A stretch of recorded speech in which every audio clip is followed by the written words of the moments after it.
So Monday fight recap. I'm going to go through the fights that happened this weekend, starting with boxing. It's like my fourth time recording this video. I'm not doing no long intro. When we look at boxing, there's really only one major fight, which was the Floyd Sheffield versus Tevin Farmer. Love Tev to death. I want to say that first. Love his game. Love a lot of what his style brings to the table. Good career. And by no means am I saying hang it up at all. What I will say is this. When you are at the point and at the age where your technical ability, even when you know you're not better, which don't get it twisted, Tev is, they're not in the same class in terms of skill. But when your skill level can no longer close the gap in the physicality, athleticism, etc., you got to start having different conversations. Whether it's moving up and having a little bit more weight on you, making the weight cut a little easier so you have more energy, you're more durable, and you trust your defense. Obviously, he's very good defensively, used to fighting smaller guys and much faster, so going up a weight class might help him defensively and allow some of those things to shine, and we have seen that in the past before. But again, for anyone, when your skill level no longer can nullify the gap athletically between you and another fighter, and that's the biggest factor in the fight, then you need to start having some conversations. And that's all I want to say on that. Love Tev, love his whole camp, no ill will, no, not even talk. Again, I'm Dev. This Dev, we gonna have real conversations. When we get to the rest of the boxing fights, like I said, there's Michaela Zordo. Day one fights, not speaking on Jake Paul for obvious reasons. Go straight to UFC main card, UFC 317. When it comes to the Payton fight, didn't care, still don't care. He hasn't done enough for me to actually evaluate him. When it came to Benny and Moicano, you know what's funny? I thought Beneil Dariush and Moicano had a 4 or 5. I thought Moicano was in his late 20s. Him and Benny are the same age. They both about to be 37. So I think at this point we already know what Renato Moicano is, and I thought it was going to be the age and experience, which, I mean, to a degree, it was the high-end experience and game plan and consistency of Benny that winded up grinding out Renato Moicano. I think he went 5 for 5 with takedowns, and Moicano couldn't get one. And even without, going to submissions and like that, just really showed that, there's still big parts to your game that you can fill in at 36. That hope for him to be the next Charles Oliveira, I think we can pretty much silence that. There's some top end physical talent that he just doesn't have, and at this age, he's not going to develop it. And to compete against those top guys, you need to be either supremely skilled, like we said with Tev, where you can neutralize a lot of your physical advantages, or you need to have a lot of those physical advantages to even out the playing field. But great win by Benny. Really showed a lot of good tape grappling-wise. And again, Moicano, I think he kind of just settles into now the gatekeeper into the 10. And again, no disrespect to him. That just is what it is. Brandon Royval, Joshua Van. That was a great fight. When people talk about taking fights on short notice, I always want people to take this into consideration. The other person was on short notice too. They did not plan on fighting with this guy within 2 weeks. You're fighting a guy with very different style, very different everything. And in terms of tape, how much tape do you want to watch in 2 weeks? You feel me? The last week is just cutting weight, and Royval's a big 25. You feel me? He's a big 25, and I know he cuts a good amount of weight to get down to that weight class, especially at 5'9". But again, how much tape can you watch to game plan? So when it comes down to a fight like this, it's literally just going to be skill on skill. And if you guys get the chance, just plug in the numbers between short notice win percentages when you're talking about short notice when a guy is coming off a fight within the last 3 weeks versus not coming off the fight. The differential is crazy. But Joshua Van, again, he's already in camp, just came out of a fight. He's already in shape. He's primed, ready to go. At this point, it's just going to be mano-a-mano on who's going to, get off. Very impressed by Joshua Van. More impressed by his resolve. He did good in the early rounds, obviously, in the early round. And getting his jab off, but really allowing Brandon Royval to overextend himself because, he's a volume puncher. And Royval, to me, is very similar to Max Holloway in terms of their goal. They just have a different methodology of getting there. It's just, a bunch of high-volume strikes, but they have the skill that the Diaz brothers did in terms of, footwork and hand placement and all that type of stuff. Boxing is still something that if you're not a specialist in, you can still be successful MMA-wise, but the only way that's going to happen is if you would keep a guy off balance by incorporating the other elements. You look at somebody like GSP, who is outstrucking some strikers, Thiago Alves, just because they were so worried about the other elements coming into play. And sometimes the other elements don't even need to fully come into play. Look at Volk's fights with Max Holloway. So I thought that Royval would try to give a little bit more variety. And in my early breakdown, before the fight, you heard me say, and if you didn't, you can go check it out, Van needs to turn this into a kickboxing match where he can use his boxing to start to dominate, which obviously, if you know my camp, that's something we're very familiar with. The question was just, what was Royval's approach going to be? And Royval pretty much said, hey, we're going to turn this into a kickboxing match. I'm going to lean into my strengths. You can lean into your strengths. We're just going to see who a better fighter. I commend him for that. I love the approach. Royval showed why he is a top 5 fighter and his ability to adjust his resolve after he was getting caught. A lot of guys get caught with those shots early on by younger guys and just get flustered and just kind of fuck up all the way. Joshua's Van's game plan was so good. Again, it's very similar to Volk's game plan against Max the last time in terms of how his hand usage, letting the taller man lean in, and then you catch him while he's leaning in. And because he is a volume fighter as a tall man, if he isn't using his volume, then he has to rely on his pure defense, which if you can get in the boxing range, you have a big advantage, especially because you can target the body as well. It does create a bunch of different dynamics in the fight. Royval made a very good adjustment, which was, okay, I know I can't lay back and just let him pick me apart at punch range because he's better than me as a puncher. You realize that after the first 5 minutes.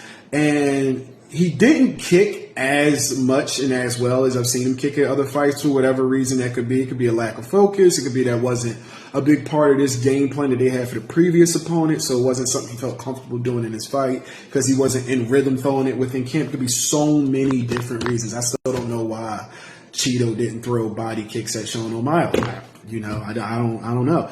But for whatever reason, he decided to just keep it a kickboxing match, which was a lot of boxing. And you see in the second round, this is the most impressive thing about Joshua Van. In the second round, you saw Brandon Royval find his spot, which was if I just let my hands go, but I lean off of his strikes, lean and roll with his strikes. Yes, he will make contact, but he won't make as much contact. And Brandon Royval was ready to bet on his volume versus Joshua Van's counterpunching ability, which again, we've seen this happen so many times, his basic matchup of styles.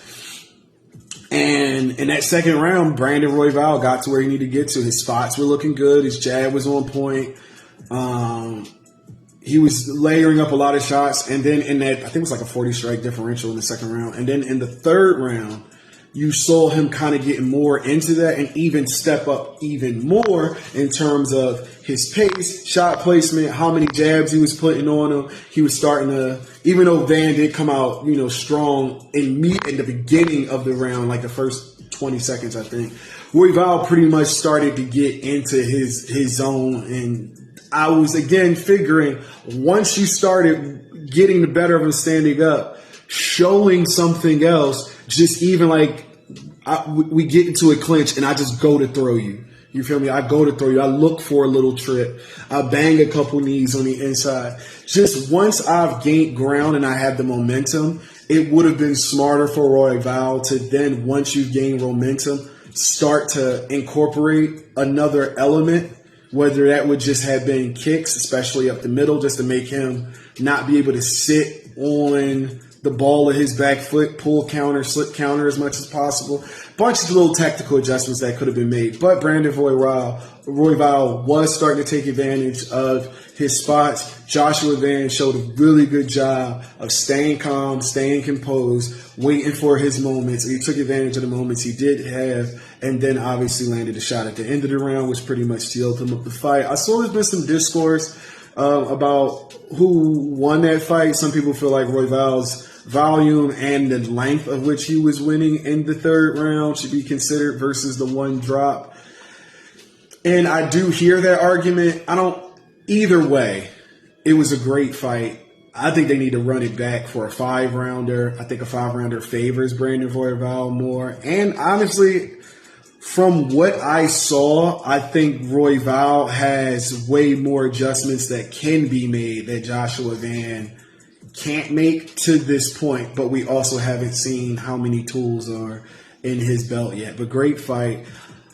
And using this as a bridge, the very next fight with Pantoja, look, if you looked at my pre-fight for the fight, then you saw where I stood on it, and it pretty much went exactly how I thought it was going to go. The best qualities of those Long Island kids, Marab and Alja, you have with Pantoja. Pantoja's operating on just a different level right now in terms of grappling. I think him and Islam might be the best two MMA grapplers all around in MMA. I mean, in the UFC. Maybe period in terms of overall game. Pantoja's pace is absurd. But past his natural talent, his pace, his confidence, his willingness to be in there, all those things, you couple that with his technical ability on the ground. You couple that with his ability to get you to the ground. You couple that with his toughness. You couple that with his coaching and his ability to respond. He got a takedown 15 seconds into the round and dominated that round as good as you can outside of getting a stop or near TKO, right?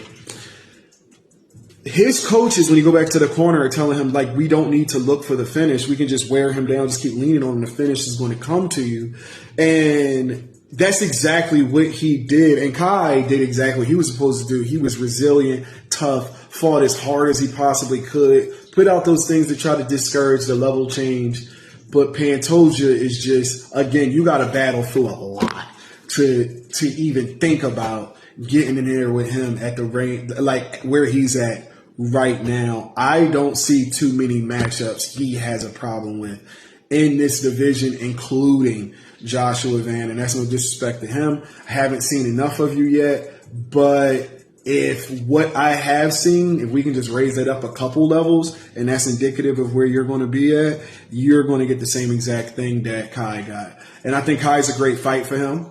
For Joshua Van, I don't think he should jump right into the Pantoja fight. I think that'd be irresponsible on the promoters end. Like, I get that you want to jump him in and strike while the iron's hot, but you could really, I would hope they've learned through them accelerating their previous stars and it not going too well, that they would look at the long-term potential that Joshua Van has, especially with bringing some more eyes to the 125 division. I hate to say it, look at Pantoja's age, and as a promoter, not as a coach, fighter, etc., you can play this a little bit better. You have a 5-round rematch with Brandon Royval that is, potentially there. Not saying that needs to happen. You have Kai Kara France, who's right there. That could be a barn burner of a fight. You have Brandon Moreno, who again was the king of this division until Pantoja and has beaten all the guys Pantoja beat. And the only reason he hasn't fought is because he's lost back-to-back against Pantoja, so it kind of doesn't. It's hard to, have any build-up for that fight. But there are plenty of other fights for Joshua Van that he needs to take and be tested by before he gets in there with Pantoja. And as his coach, now I'm speaking as a coach, I would feel that way myself. I would want to see him against another dominant grappler and how can we handle this? You feel me? When it comes to the Illia fight, not a whole bunch to talk about the fight directly, just because it went pretty much how it should go.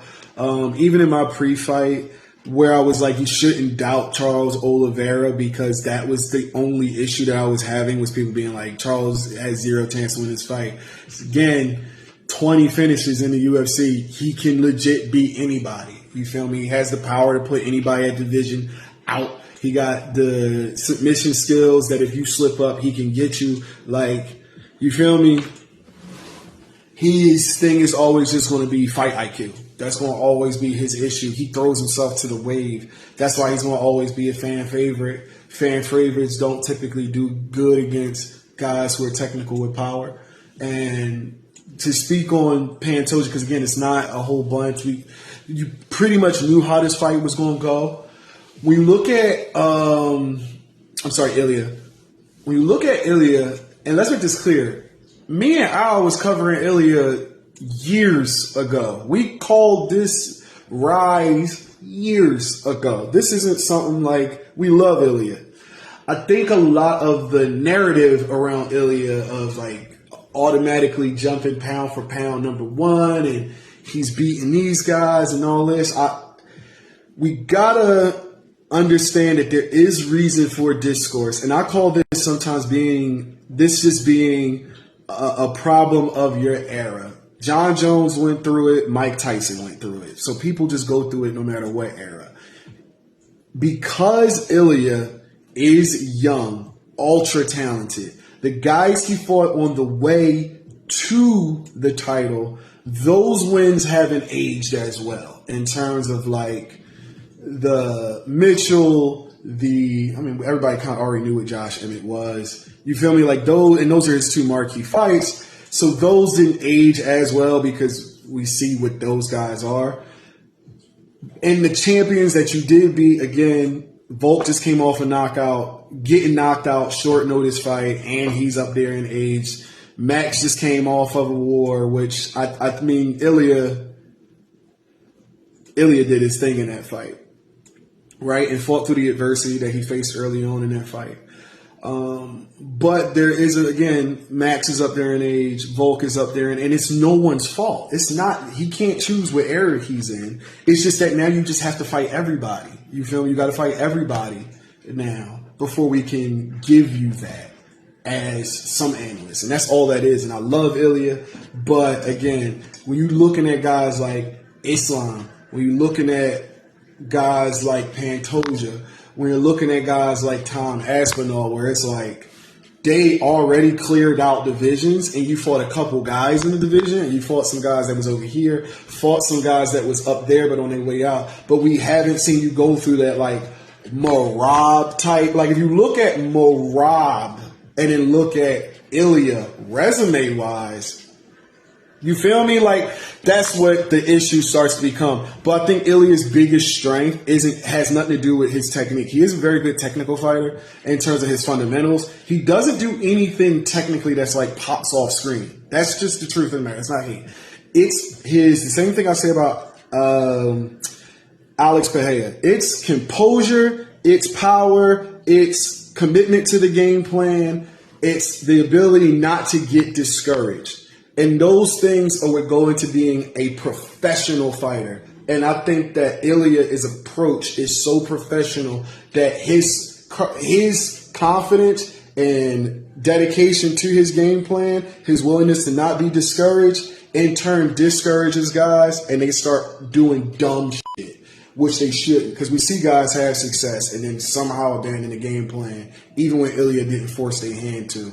So I feel like that's Illia's biggest strength. Again, it's not taking anything away from him technically. But when we have certain conversations about him, we have to be very objective at this point in his career. But all the potential is there. Thoughts, comments, concerns? Let's have a conversation.